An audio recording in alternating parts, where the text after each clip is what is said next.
जिनकी कृपा से लग जाती है शत्रुओं पे लगाम, वो है माँ बगुलामुखी, जिनका है माँ पीताम्बरा भी नाम। तो आज मैं आ गया हूँ माँ बगुलामुखी, माँ पीताम्बरा के धाम में, जो है मध्य प्रदेश के दतिया नगर के अंदर। और आज मैं कराऊंगा आपको इस पवित्र धाम के दर्शन। हेलो दोस्तों, मैं मनीष स्वागत करता हूं आप सबका इस विशेष ब्लॉग के अंदर। जो सिद्ध पीठ है बगुलामुखी माता की उत्तर भारत में, उनके दर्शन मैंने आपको करवा दिए हैं। एक जो सिद्ध पीठ है वो है बनखंडी हिमाचल प्रदेश के अंदर, दूसरी जो है मध्य प्रदेश के अंदर ही है नलखेड़ा के अंदर।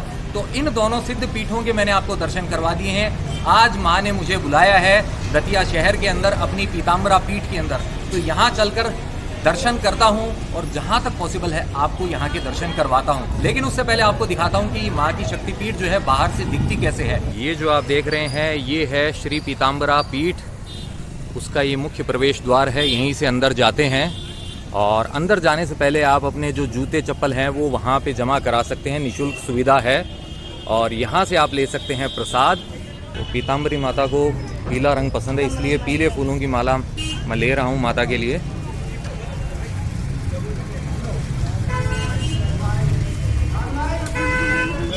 ये सब चीज़ें हैं जो माता के प्रसाद के रूप में चढ़ाई जाती हैं। कचौरी है, पकौड़ी है, ये देखिए, और सेव भी है। माता को जो है पीला रंग पसंद है, ये पीला वाला माई का।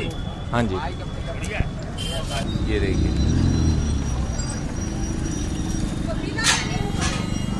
ये जो मुख्य सड़क है इसी पर स्थित है माँ की ये पीताम्बरा पीठ। ये जो रास्ता है ये लेके जाएगा दतिया महल की तरफ।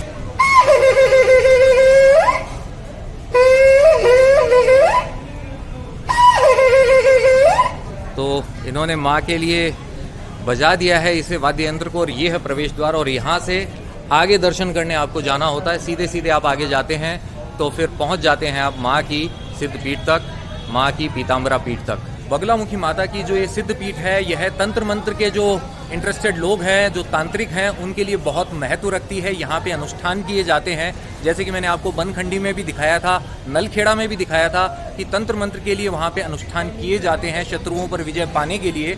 वैसे ही यहाँ भी अनुष्ठान किए जाते हैं, और ऐसा ही एक खास अनुष्ठान किया गया था 1962 में।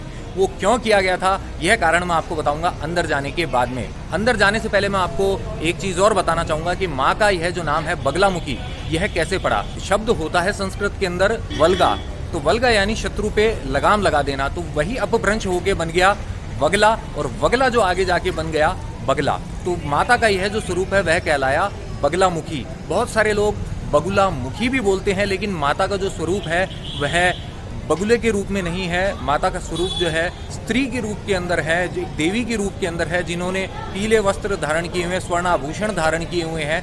तो वैसा स्वरूप है माँ बगलामुखी का। एक दैत्य की जीभ को पकड़े हुए माँ का आप देखेंगे स्वरूप, और उनके एक हाथ में होती है गदा। तो ऐसा है माँ बगलामुखी, माँ पीताम्बरा का स्वरूप। अब अंदर चल के करते हैं दर्शन।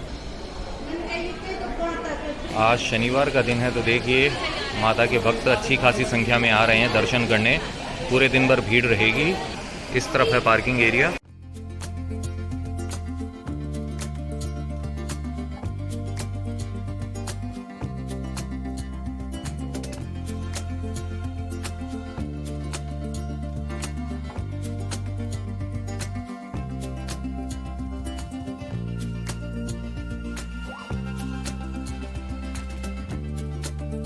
ये है श्री पीताम्बरा पीठ परिसर, जिसमें है 2 महाविद्याओं के मंदिर। पहला माँ पीताम्बरा यानी बगलामुखी माता का मंदिर, और दूसरा है धूमावती माता मंदिर। इस पीताम्बरा पीठ की स्थापना स्वामी जी महाराज ने 1935 में की थी, और बनवाए थे ये दोनों मंदिर।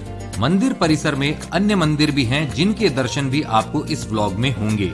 मुख्य मंदिर के दर्शन शूट करने की मनाही है। तो यहाँ लाइन लगी है दर्शन के लिए, वहाँ पे है माता का मुख्य मंदिर।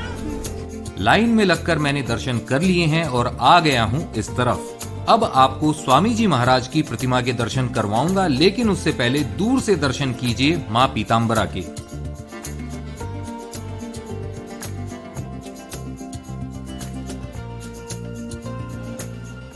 अब आपको बताता हूँ मैं बगलामुखी माता की कथा। हुआ यूं कि सतयुग के अंदर एक बार प्रकृति के अंदर बहुत भयंकर तूफान उठा जो इस संसार को नष्ट कर देने वाला था। तो सभी भयभीत हो गए, देवता भी भयभीत हो गए। भगवान शिव ने भगवान विष्णु को कहा कि इस स्थिति का जो निवारण है, इस समस्या का निवारण सिर्फ जो आदि शक्ति है वही कर सकती है। तो भगवान विष्णु ने तपस्या की और उस तपस्या से प्रसन्न होकर माता का जो एक स्वरूप है, बगलामुखी वाला जो स्वरूप है, माँ पीताम्बरा के रूप में, जो गुजरात के अंदर सौराष्ट्र स्थान है वहाँ पे हरिद्रा सरोवर है, वहाँ पे माँ का प्रादुर्भाव हुआ। माँ ने वहाँ पे अवतार लिया और माता का वह जो रूप है पीले वस्त्र धारण किए हुए है, इसलिए पीताम्बरा कहलाता है। और यह शक्तिपीठ जो है इसकी स्थापना महाराज श्री ने माँ पीताम्बरा के उस नाम के आधार पर ही की थी। माँ बगलामुखी का ही नाम माँ पीताम्बरा है। तो महाराज श्री जो है वो यहाँ पर आए थे। उस समय यहाँ पर हुआ करता था वनखंडेश्वर महादेव का प्राचीन मंदिर और काफ़ी जंगल वाला भाग हुआ करता था। और उन्होंने यहाँ पर 5 वर्ष बिताए और उसके बाद में 5 वर्ष जब उनको यहाँ हो गए तब उन्होंने स्थापना की थी माँ पीताम्बरा की इस पीठ की, जो कि तंत्र मंत्र के लिए भी प्रसिद्ध है। शत्रुओं पर विजय प्राप्त करने के लिए, चुनाव में जीतने के लिए नेता लोग या बड़े बड़े लोग जो है वो यहाँ पर यज्ञ करवाते हैं, माता का आशीर्वाद लेते हैं। क्योंकि माता का यह जो स्वरूप है यह शत्रुओं पर लगाम लगाने वाला है। स्तंभन की क्रिया जो की जाती है वो माता के इस आशीर्वाद से की जाती है। लोग जो है वाक सिद्धि प्राप्त करते हैं। अब वाक सिद्धि क्यों माँ प्रदान करती है वो भी मैं आपको बताता हूँ। तो एक कथा के अनुसार एक जो मदन नामक दैत्य था उसने वाक सिद्धि प्राप्त कर ली थी और उसके बाद में वह उस शक्ति का, उस सिद्धि का करने लगा दुरुपयोग और करने लगा सब पे अत्याचार। तो भक्तों की प्रार्थना पर माँ ने फिर किया उनका उद्धार। कैसे? वो जो मदन दैत्य था उसकी जिह्वा जो थी उसको उन्होंने पकड़ के खींच लिया था। उसकी जो वो वाक सिद्धि थी उसके ऊपर उन्होंने लगाम लगा दी थी। तो इस वजह से माँ का यह जो स्वरूप है वाक सिद्धि प्रदान करने के लिए भी पूजा जाता है। आइए अब दर्शन करते हैं पीताम्बरा पीठ में स्थित अन्य मंदिरों के। तो यहाँ है स्वामी जी महाराज की प्रतिमा, जिसके सामने बैठकर भक्तगण जाप करते हैं और ध्यान लगाते हैं।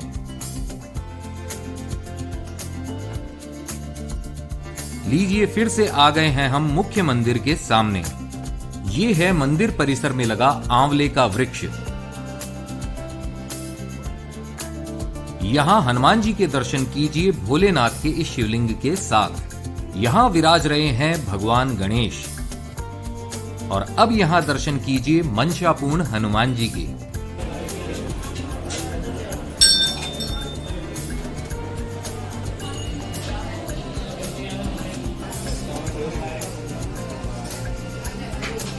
तो अब आपको दर्शन करवाता हूँ श्री पीताम्बरा पीठ के सबसे प्राचीन हनुमान जी के, जो कहलाते हैं संकट मोचन हनुमान जी। और इनके पास में ही स्थित है श्री पीताम्बरा पीठ का सबसे प्राचीन स्थान, जहाँ विराजित है वनखंडेश्वर महादेव। पीताम्बरा पीठ की स्थापना से भी पहले विराजित है ये यहाँ। महाभारत कालीन अति प्राचीन शिवलिंग है ये। नमस्कार दीदी। जय माई की। जय माई की। वनखंडेश्वर महादेव 5000 वर्ष प्राचीन है। गुरुजी यहाँ पर आए तब यही मंदिर था। उसके बाद में पीताम्बरा देवी बगलामुखी की स्थापना गुरुजी ने करवाई। यही बैठ के साधना की है। महाभारत कालीन है। और हम लोग जो है यहाँ पैतृक पुजारी हैं, पीढ़ी पीढ़ी। कितनी पीढ़ियाँ हो गई आपकी? हमारे यहाँ 9 पीढ़ियाँ हो गई। दादा परदादा हम लोग ही के रहते थे यहाँ पे। गुरुजी यहाँ पर बाद में आए। हमारी जो पीढ़ी था पीढ़ी से सेवा चल रही है। गुरुजी बाद में आए हैं। 5 साल यहाँ रहने के बाद में उन्होंने फिर पीताम्बरा माता की स्थापना की। सबसे पहले साधना यहीं बैठ के की है उन्होंने। यही स्थान है। यहाँ पर सारा जंगल था। यहाँ जो स्थान है पूरा ये जंगल का एरिया था, मरगट था। वन खंड तभी कहलाता है। यहाँ चारों तरफ मतलब जंगल था और वन था, इसलिए वनखंडेश्वर महादेव नाम पड़ा है। यहाँ देखिए आप, यहाँ विराज रहे हैं वनखंडेश्वर महादेव। सबसे प्राचीन मंदिर इस स्थान का यही है। और जिस समय यहाँ पे वनखंड यानी कि जंगल होता था, महाभारत कालीन यह भगवान शिव का शिवलिंग है जो आप देख रहे हैं, अभी दर्शन कर रहे हैं। और पूरे परिवार के साथ में विराजमान है भोले बाबा। यहाँ पे कार्तिकेय स्वामी, पार्वती मैया, यहाँ पे रिद्धि सिद्धि के दाता भगवान गणेश विराजमान है। ये देखिए आप, यहाँ भी माता विराजमान है।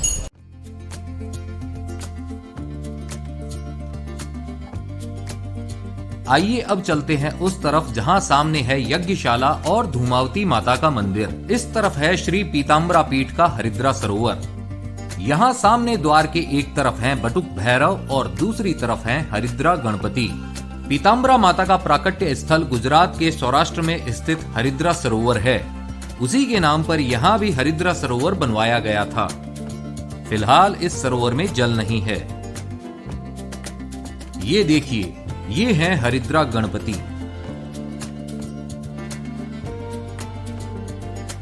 और यहां इस तरफ है श्री बटुक भैरव।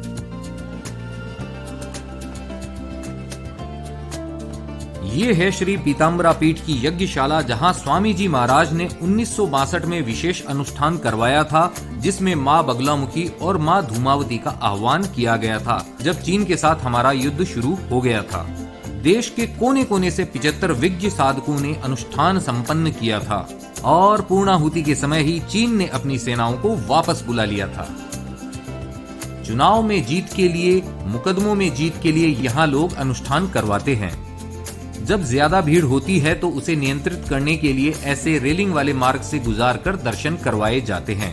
वहाँ सामने दिख रहा है धूमावती माता का मंदिर। आ पहुंचे हैं हम भगवान परशुराम जी के मंदिर के सामने। ये देखिए,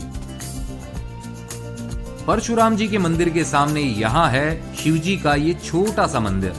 जय भोलेनाथ। शिव मंदिर के बिल्कुल पास स्थित है धूमावती माई का मंदिर, लेकिन दर्शन फिलहाल नहीं हो सकते हैं। अब शाम को ही होंगे धूमावती माई के दर्शन। आज शनिवार है और शनिवार शाम को ही होते हैं धूमावती माई के दर्शन। सौभाग्यवती स्त्रियों के लिए धूमावती माता के दर्शनों की मनाही है, ध्यान रखिएगा। जो माँ धूमावती का स्वरूप है, मैं उसके बारे में भी आपको बताना चाहूंगा। तो एक बार माता पार्वती को लग रही थी भूख। उन्होंने भगवान शिव से कहा कि प्रभु मुझे भूख लग रही है, कुछ कीजिए मेरी क्षुधा को शांत करने के लिए। तो भगवान शिव उनको आश्वासन देते रहे। अब आश्वासन देने के बाद में भी जब उन्होंने भूख का निवारण नहीं किया तो पार्वती माता को आ गया क्रोध, और क्रोध में वो भगवान शिव को ही निकल गई। अब भगवान शिव पहुंच गए माता के उदर के अंदर, लेकिन भगवान शिव के जो कंठ में विष था, उसके विष के प्रभाव से पार्वती माता का जो शरीर था, जो सुसज्जित था, वह हट गया। सफेद वस्त्र हो गए, बाल जो है वो सफेद से हो गए थे और उनके शरीर में से धुआं निकलने लगा। इस वजह से उनका नाम जो है वो धूमावती पड़ा। जो भगवान शिव जो है उनको खा जाने के बाद में माँ पार्वती का क्रोध भी शांत हो गया और उनकी भूख मिट गई। तो भगवान शिव जो है वो बाहर आ जाते हैं और वो माता को कहते हैं कि देवी आपका ये जो स्वरूप है धूमावती देवी के नाम से पूजित होगा। तो जो 10 महाविद्याएं हैं उनमें से एक महाविद्या धूमावती भी है, माँ धूमावती। आइए अब चलते हैं भोजनालय की तरफ। तो इस तरफ है भोजनालय, इस तरफ है बगीचा जिसका नाम है श्री कुंज।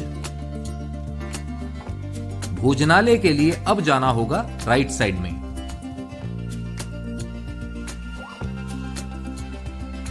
सामने दिख रहा है श्री पीताम्बरा संस्कृत विद्यापीठ परिसर। उसी के अंदर स्थित है भोजनालय। यहाँ इस तरफ बना है ये ओपन मिनी हॉल, जहाँ भक्तगण कर सकते हैं विश्राम। और यहाँ दीवार पर है स्वामी जी महाराज का ध्यान मुद्रा में ये चित्र। इन्होंने ही स्थापना की थी श्री पीताम्बरा पीठ की। आइए चलते हैं विद्यालय परिसर के अंदर। अंदर से ऐसा दिखता है श्री पीताम्बरा संस्कृत विद्यापीठ। यहाँ पर संगीत महाविद्यालय भी है। भोजनालय में भोजन का समय है दोपहर 12 बजे से रात्रि 8 बजे तक। और ये रहा भोजनालय। भोजनालय में भोजन के लिए आपको 10 रुपए देकर ऐसे कूपन प्राप्त करना होता है और फिर आप ऐसे बैठकर भोजन कर सकते हैं। दतिया नगर से संबंधित मैं आपको एक बात बताना चाहूंगा कि इस नगर पर कभी राज होता था शिशुपाल के भाई दंतवक्र का, और उसी के नाम पर यह नगर बाद में कहलाया दतिया। शिशुपाल वही है जिसका सिर भगवान कृष्ण ने 101 गलती करने पर काट दिया था।